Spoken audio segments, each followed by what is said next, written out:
লাখো কোটি শুকরিয়া আদায় করি মহান আল্লাহ রব্বুল আলামিনের দরবারে যে আল্লাহ রব্বুল আলামিন আমাকে আপনাকে যাচাই বাছাই করে আল্লাহর ঘর পবিত্র মসজিদে আসার এবং বসার তৌফিক এনায়েত দান করেছেন। আমার মতন আপনার মতন অনেক মানুষ আছে যারা বিনা কারণে বিনা প্রয়োজনে অযথা রাস্তাঘাটে সময় নষ্ট করতেছেন, কিন্তু আল্লাহ রব্বুল আলামিন আপনার উপর আমার উপরে রহমত নাজিল করেছেন। সেই জন্য আমরা আল্লাহর ঘরে আসতে পেরেছি। সেই জন্য আরেকবার উচ্চ আওয়াজে সবাই শুকরিয়া আদায় করি আলহামদুলিল্লাহ। আমাদের কালকে পবিত্র ঈদুল আজহার জন্য প্রস্তুতি নিতে হবে। তো সেই প্রস্তুতির জন্য কিছু নিয়ম কানুন আছে, অনেকেই আমরা জানি আবার অনেকেই কি জানি না। আজকে আমরা সেই বিষয়গুলো কি জানবো। আমরা আগামীকালের জন্য অনেকেই প্রস্তুতি নিয়েছি, গরু কুরবানি দিব। যাদের সামর্থ্য আছে তারা কি কুরবানি আদায় করবে। আল্লাহ রব্বুল আলামিন সবার উপরে কুরবানি ওয়াজিব করেন না, যার সামর্থ্য আছে সেই কি কুরবানি আদায় করবে। কিন্তু কুরবানির কিছু নিয়ম হচ্ছে, যদি আপনার সুদের টাকা হয়, ঘুষের টাকা হয়, বা কারো কাছ থেকে আপনি জুলুম করে টাকা আনছেন বা অন্যায়ভাবে বা অবৈধ পথে ইনকাম করেছেন, সেই টাকা দিয়ে যদি আপনি কুরবানির গরু কিনেন তাহলে সেইটা শুধু গোশত খাওয়া হবে, কুরবানি কি আদায় হবে না। কারণ কুরবানি আদায় করতে হলে আপনার হালাল ইনকাম থেকে আপনাকে কুরবানি আদায় করতে হবে। যার যেমন সামর্থ্য আছে সে অনুযায়ী কি সে কুরবানি করবে। যদি তার একা সামর্থ্য থাকে সে একা দিবে বা শরীকে দিবে। যেহেতু একটি গরুতে 7 শরীকে কুরবানি দেওয়া যায়, তো আপনারা সেই অনুযায়ী কি আগামীকাল কুরবানি আদায় করবেন।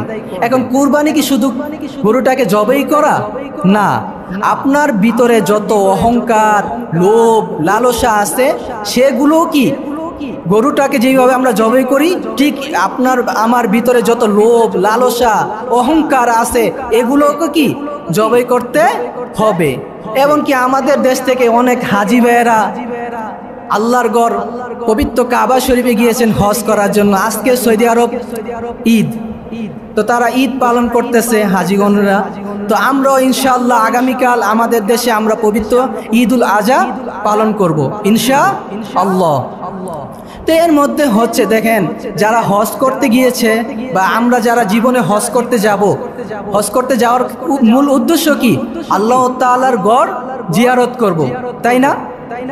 আমার আপনার নবী হযরত মুহাম্মদ সাল্লাল্লাহু আলাইহি ওয়াসাল্লাম ইরশাদ করেন, তোমরা যখন হজ করার উদ্দেশ্যে বাইতুল্লাহ শরীফে আসবে, যখন আল্লাহর ঘর জিয়ারত করবে, জিয়ারত করা শেষ হয়ে গেলে তোমরা তখন আমার রওজা শরীফে কি আসবা এবং আমাকে স্মরণ করবা, আমার উপরে দুরূদ পড়বা এবং আমার রওজা শরীফ কি জিয়ারত করবা। এটাই হচ্ছে কি নবীজির আদর্শ, যাকে বলা হয় সুন্নত। তো আমাদের আল্লাহ পাক এই হজ করার তৌফিক আদায় করার মতন তৌফিক দান করুক। সকলেই বলি আল্লাহুম্মা আমিন। আর যারা হজ করেছে তাদের উপরে আবার যদি তাদের টাকা পয়সা থাকে তারা কি করবে, উমরা করবে। আর যদি উমরার থেকে বেশি টাকা হয় তাহলে আবার কি তারা হজ করবে। কিন্তু এই হজ করার আগে তাদের কয়েকটি জিনিস লক্ষ্য রাখতে হবে।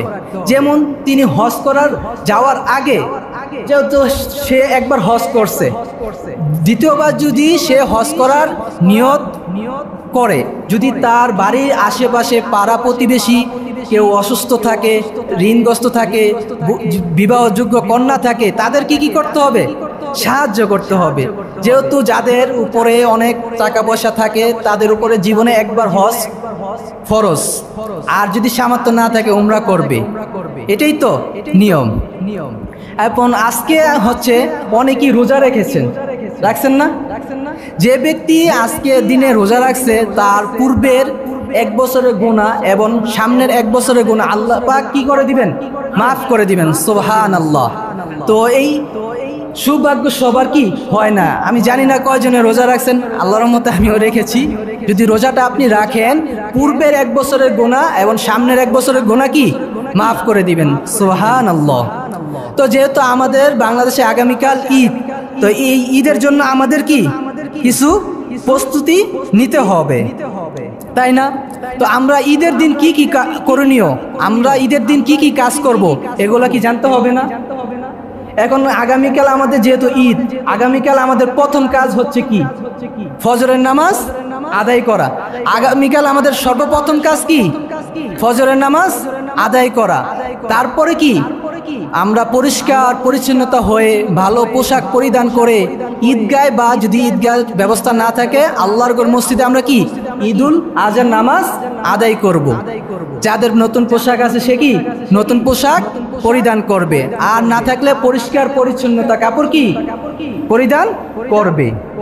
এরপর আপনার ঈদগাহ আসার আগে তো আপনি ওযু করবেন, গোসল করবেন, যার যেইভাবে নিয়ম সেটা কি পালন করে গোসল করবেন।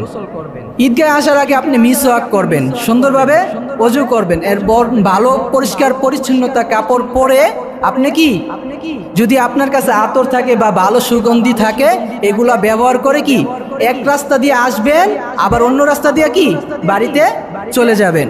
এবং ঈদুল আজহার নামাজের খুতবা শোনা কি ওয়াজিব। প্রত্যেকটা ঈদের নামাজের খুতবা শোনা কি ওয়াজিব। নামাজের খুতবা যখন চলমান থাকবে তখন আপনারা কি করতে পারবেন না, কথাবার্তা বলতে পারবেন না। আমরা অনেকেই দেখি যে হুজুর যখন সালাম ফিরায় খুতবার জন্য প্রস্তুতি নেয়, পড়বে, তখন অনেকে দিয়ে উঠা বসা করে কি চলে যান, কিন্তু এটা করলে হবে না। নামাজটা যেমন আপনার জন্য ফরজ করা হয়েছে, তো ঠিক কুরবানি খুতবাটা কি শোনা আপনার জন্য কি ওয়াজিব করেছেন। আপনার কি খুতবা শুনতেই কি অবশ্যই হবে। আর খুতবা চলাচলের সময় কোনো কথাবার্তা কি বলা যাবে না। এরপর আমরা ঈদগাহ যাওয়ার সময় সবাই তাকবীরে তাশরিক করব। সবাই পারি না একসাথে? আল্লাহু আকবার, আল্লাহু আকবার, লা ইলাহা ইল্লাল্লাহু, আল্লাহু আকবার, আল্লাহু আকবার, ওয়ালিল্লাহিল হামদ। এটা কি আমরা প্রত্যেক ফরজ নামাজের পর একবার করে কি পাঠ করব, এবং যখনই সময় পাবো তাকবীরে তাশরিক কি পাঠ করব। আমরা যখন বাসা থেকে বাইর হব ঈদগাহর উদ্দেশ্যে বা মসজিদের উদ্দেশ্যে, রাস্তা দিয়ে কি পড়তে পড়তে আসব, এবং আমরা ডান দিক দিয়ে কি চলাফেরা করার চেষ্টা করব। তো আমরা তাকবীরে তাশরিকটা আবার আরেকবার পাঠ করি। আল্লাহু আকবার, আল্লাহু আকবার, লা ইলাহা ইল্লাল্লাহু, আল্লাহু আকবার, আল্লাহু আকবার, ওয়ালিল্লাহিল হামদ। আবার আল্লাহু আকবার, আল্লাহু আকবার, লা ইলাহা ইল্লাল্লাহু, আল্লাহু আকবার, আল্লাহু আকবার, ওয়ালিল্লাহিল হামদ।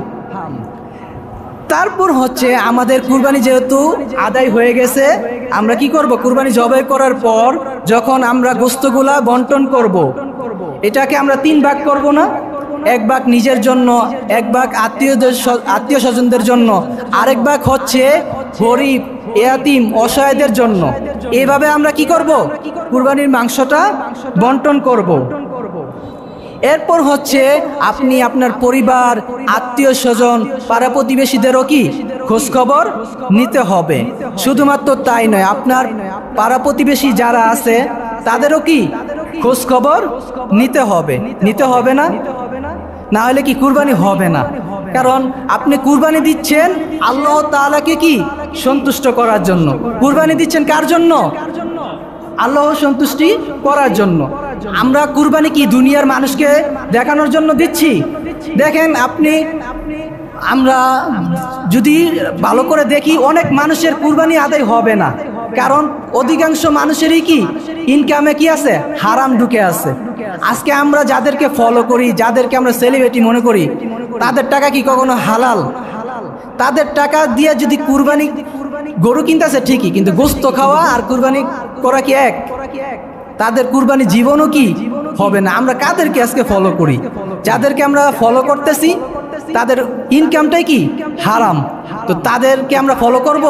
করা যাবে না, কারণ আমাদের নবীজির আদর্শ এটা না।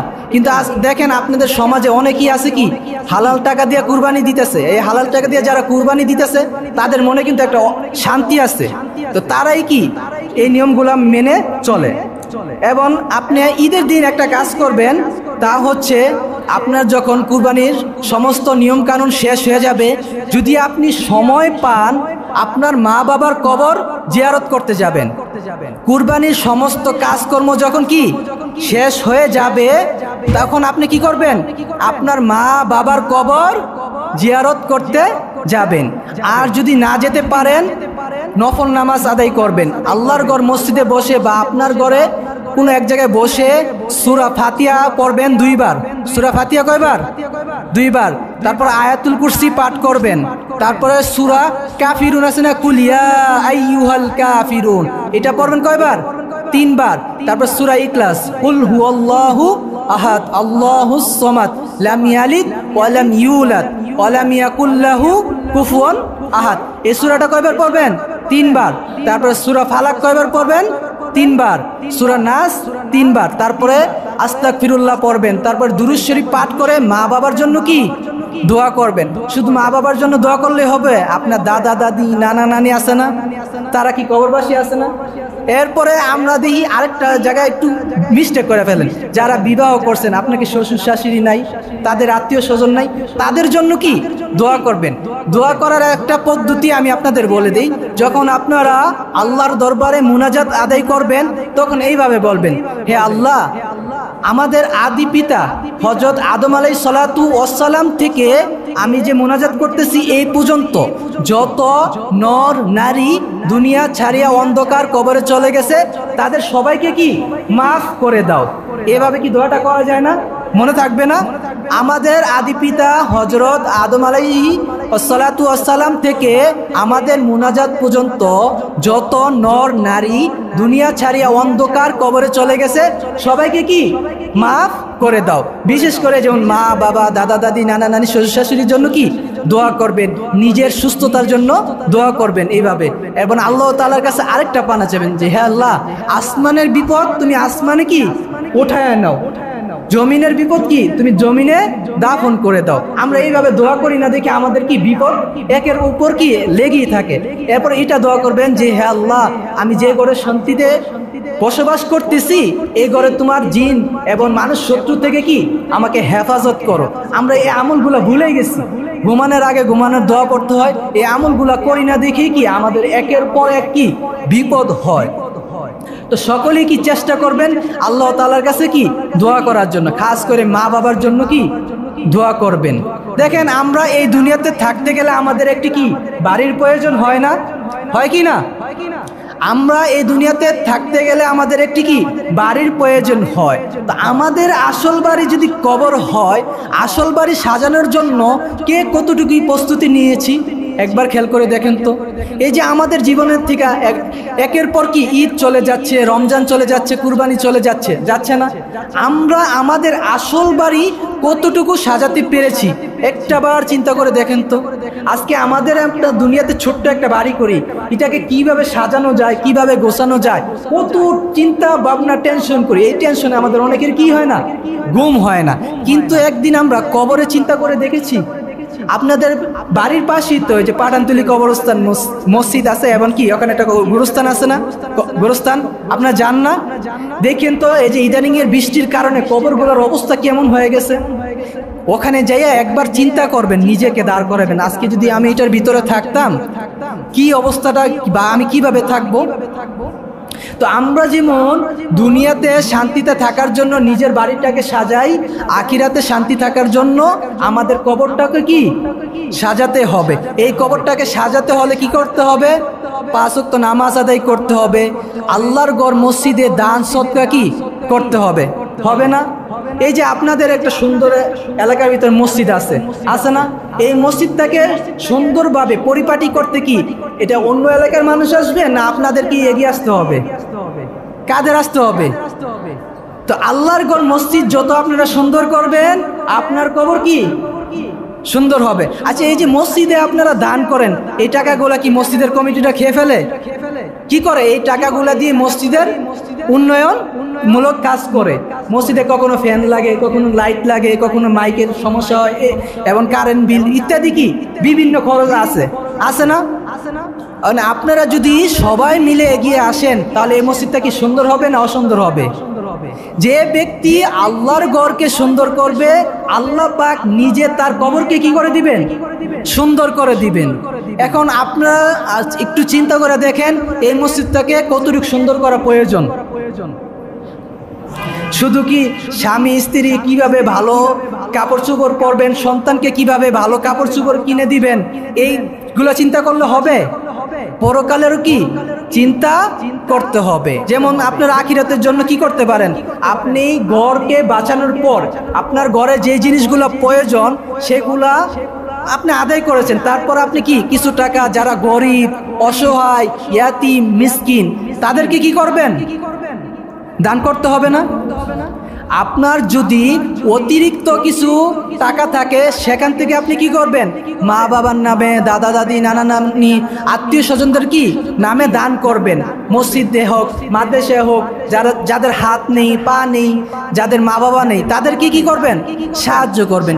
এইগুলা যদি আপনি সুন্দরভাবে সাহায্য করেন, এগুলো আপনি কবরে বসে থেকেও কি সদগায়ে জারিয়া পেতে থাকবেন। আপনি যদি আজকে একটা মসজিদে ফ্যান দেন বা একটা ঘড়ি দেন, মানুষ এই ফ্যানের বাতাসে কি আরাম উপভোগ করবে, ঘড়িতে কি দেখবে, সময় দেখবে। তো এইগুলা যতদিন আল্লাহর ঘর মসজিদে থাকবে ততদিন আপনি কি কবরে থেকে কি সদগায়ে জারিয়া পেতে থাকবেন। সুন্দর উপায় না? আপনি আপনার পরিবারকে যতটুকু হক আদায় আছে এগুলো করার পরে অবশিষ্ট যে টাকাটা থাকবে কিছু রেখে আল্লাহর ঘর মসজিদে, মাদ্রাসায় কি ইয়াতিম অসহায়দেরকে মাঝে কি করে দিবেন, দান করে দিবেন। আল্লাহ বলছে তুমি তোমার দুনিয়াও সাজাও, আবার কি আখিরাতকেও কি সাজাও। আল্লাহ বলছে দুনিয়ার কথা কয়বার, 2 বার, আখিরাতের কথা কয়বার বলছে, 1 বার। তা আমরা শুধু 3 বারই খালি দুনিয়ার কথাই ভাবি। এগুলা করলে হবে?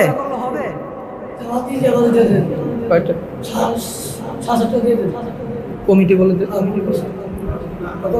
ওনারা বলবে না কিছু, আমি বলে দিব। আচ্ছা, আপনারা কিছু বলবেন না? একজন এসে বললে দেন কিছু ঈদের কথা। না না,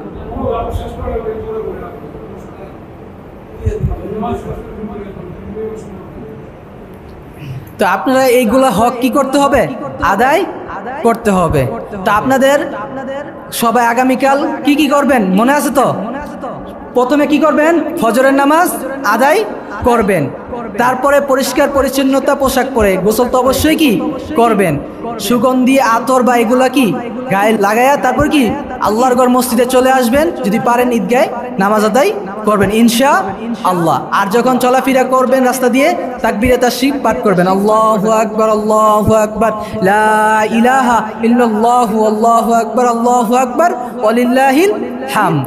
এবং আপনার কুরবানির গোশত সঠিকভাবে ভাগ বন্টন করে সবার মাঝে কি বিলি করে দিবেন। 1 ভাগ নিজের জন্য রাখবেন, আরেক ভাগ নিজের আত্মীয় স্বজন এবং গরিব অসহায় এতিম যারা আছে তাদের কি তাদের মাঝে বন্টন করে দিবেন।